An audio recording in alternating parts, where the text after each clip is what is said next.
Alright everybody, strap yourselves in. This is gonna be a bumpy ride. Shields ready.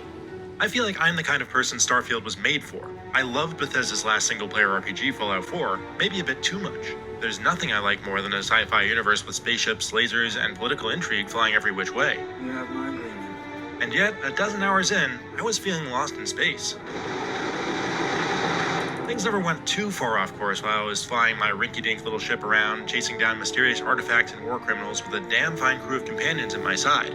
But man, did Starfield make me work hard to get through that opening stretch. You know, most Dusties don't even make it this far. Even when it mostly righted the ship and I was loving the story, side quests, and launching boarding parties on enemy ships, there were still too many problems that constantly popped up, forcing me to curb my excitement. It's a bit like Starfield's own elaborate shipbuilder tool. Even though you can slap together a bunch of high-end parts and it will technically fly, sometimes it's just not the best fit. I'd expect no less, but Bethesda has built out a sprawling universe with detailed lore. I wouldn't call it especially distinctive. It's reminiscent of universes like The Expanse and Firefly, and full of references to every sci-fi movie from Aliens to Blade Runner, and of course Interstellar. In fact, there's a significant similarity to what Obsidian created for 2019's The Outer Worlds. But the story of how humans abandoned Earth and colonized the stars is so densely packed in, with more around every corner, that I found it easy to get invested in. We're all here because we're committed to exploring space. Once I learned the difference between the United Colonies and the Freestar Collective. United Colonies strive to provide all their citizens with opportunity, security, and peace. Regardless of which background option and starting skills you pick for your character, everyone starts out in the same mining camp and touches the same space magic that sets off a trippy 2001 A Space Odyssey style vision.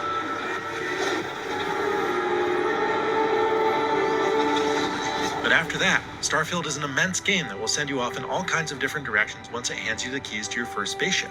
It's to the point where talking to others who have played alongside me has left us all bewildered. Wait, what do you mean you don't know who the Vanguard are? Wow, you didn't unlock that until level 20? You met who in a bar? Your new best friend on Neon. You can easily fall down all sorts of wormholes into extended chains of missions that take you on adventures that rival Skyrim's in scope. Even after about 70 hours, there are major quest lines I haven't even touched, and others I've left unfinished. I'm eager to go back and pick those up now that I've completed the main story. You know there's more to come. In typical Bethesda fashion, that main quest itself isn't terribly flexible in how you can resolve the situations it thrusts you into. Your options here are, for the most part, about picking whether you want to be a Boy Scout for whom a good deed is its own reward, a wisecracking mercenary who asks to be rewarded after doing a good deed, or an all-business mercenary who demands to be paid up front to do said good deed. I'll say right up front that if you're looking to get rich, this ain't the line of work for you. There are a few life and death choices, and there's a decision at the end about which philosophy to embrace before heading into the final battle. But most of it is going to play out the same way because, no matter what, your goal is to solve the mystery of those artifacts alongside your secret society of explorers known as Constellation. I won't say much about where the plot goes because it's way too easy to spoil, but I did enjoy the way it probed its biggest concept in distinctive ways, and there's plenty of well-written discussion about what it all means. Get out of here, Dusty. You're on to bigger things. It's in the side quests that you really get to act out your character's morals and choose to resolve conflicts peacefully or just by killing and robbing innocent people. There's a storyline that felt very Boys from Brazil inspired, as well as numerous related quests about hunting down war criminals that pose ethical quandaries to reconcile. If it dealt death, he could make a deal more. You can even join up with the Crimson Fleet pirates and dive into a life of smuggling and general space crime. It seems like it would take hundreds of hours to explore them all, and there sure are a lot of options. I wouldn't say I've encountered anything just yet that's as spectacular as destroying Megaton in Fallout 3, but Starfield has its moments. There's no shortage of interesting companion characters to hang out with throughout all this. There's definitely a focus on Sarah, the virtuous leader of Constellation. Don't think we can't find another way to get what we want. And Sam, an angsty former lawman with a young daughter who he's always worried will see him as less than perfect. However, I was richly rewarded by taking the eccentric scientist Barrett along with me on some missions, You're part of this now. and I suspect the others hold a few surprises up their sleeves as well. But you can only take one with you at a time, so I have more exploration to do here as well. We waste time. We should complete our mission and then we can talk. It helps that Bethesda has certainly upped its facial animation game for Starfield. Sure, it's nowhere near as lifelike as motion capture performances we've seen in The Last of Us and God of War, but generally, it's expressive enough that it can do justice to the excellent voice performances. Looking a little more murdery than usual, but let's just say they had it coming.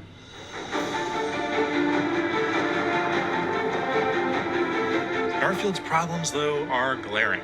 I have to say that the early hours are pretty rough going. And there was a while there when I was wondering if the stars would ever align. So this review is going to go through that rough patch too. But bear with me, just like Starfield itself, it does get better by the end. That's why I keep him around. Good pep talks. Here's the biggest fundamental problem. See this vast map of stars? It feels extremely small when each of its hundreds of explorable planets is separated by little more than a loading screen.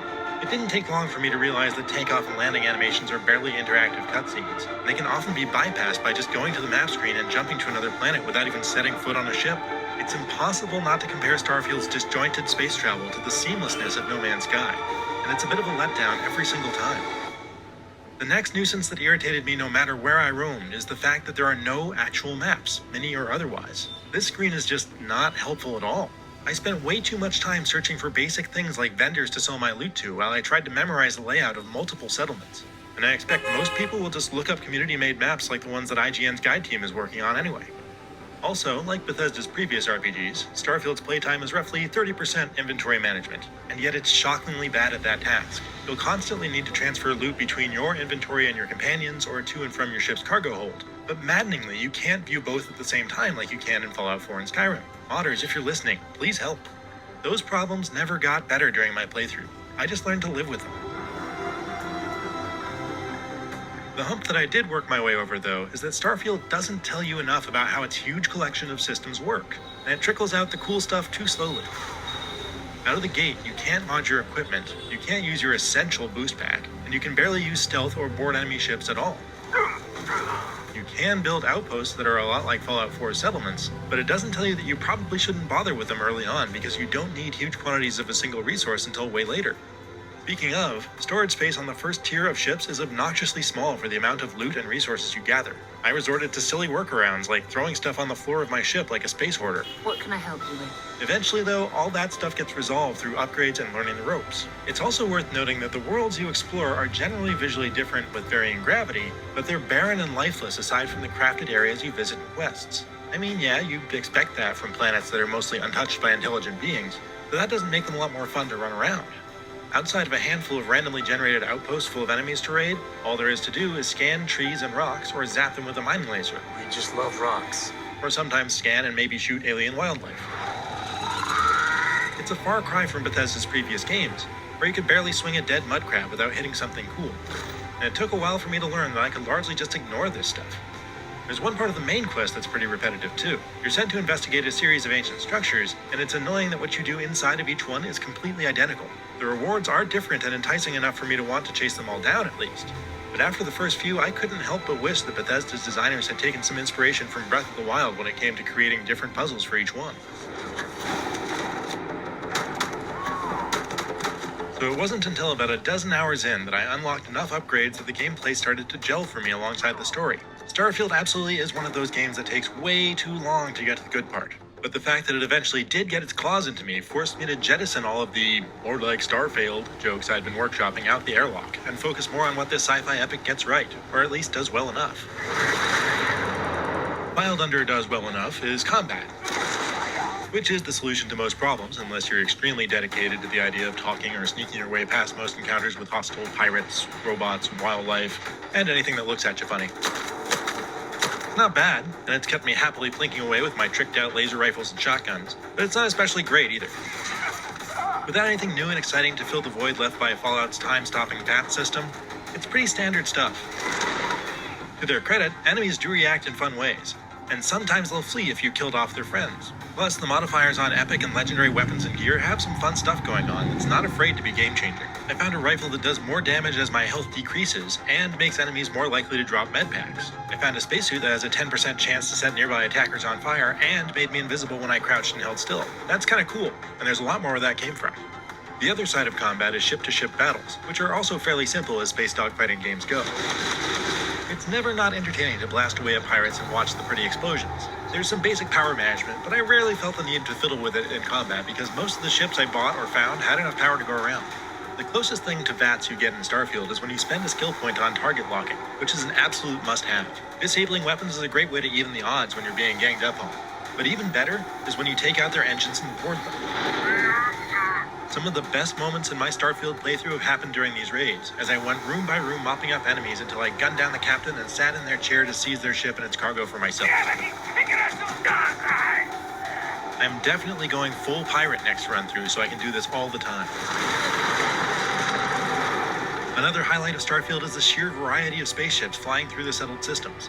And the fact that they're so modular and customizable made me want to dump more skill points into starship design, so that I can mess with it more and learn the somewhat complicated rules of how to snap the pieces together to form a space-worthy vessel. Oh yeah, and the lockpicking minigame deserves a shout-out as one of the best I've seen in an RPG. Are there bugs? Of course there are. I've seen a fair amount of model and texture pop in, occasional crashes, performance slowdowns, mostly during autosaves, wonky waypoints, clipping issues, wrong camera angles during conversations, the works. I've played mostly on PC myself, but IGN's Xbox Series X players report occasional frame rate dips, but nothing outrageous. I have to say, Starfield has been fairly stable for a big, open RPG like this. I never ran into a quest I couldn't finish on the first try, for instance, so its bugs haven't been bad. The results may vary, though. With a game this complex, they always do.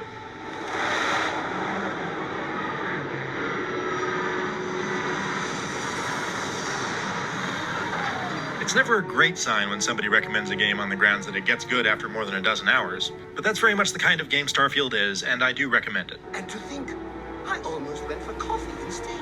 There are a lot of forces working against it, and the combination of its disjointed space travel, non-existent maps, aggravating inventory management, and slow rollout of essential abilities very nearly did it in.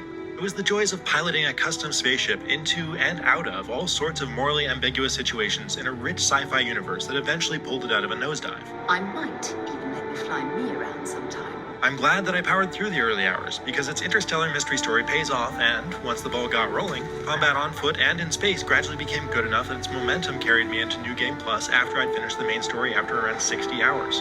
Like Skyrim and Fallout 4 before it, there's still an immense amount of quality role-playing quests and interesting NPCs out there waiting to be stumbled across, and the pull to seek it out is strong.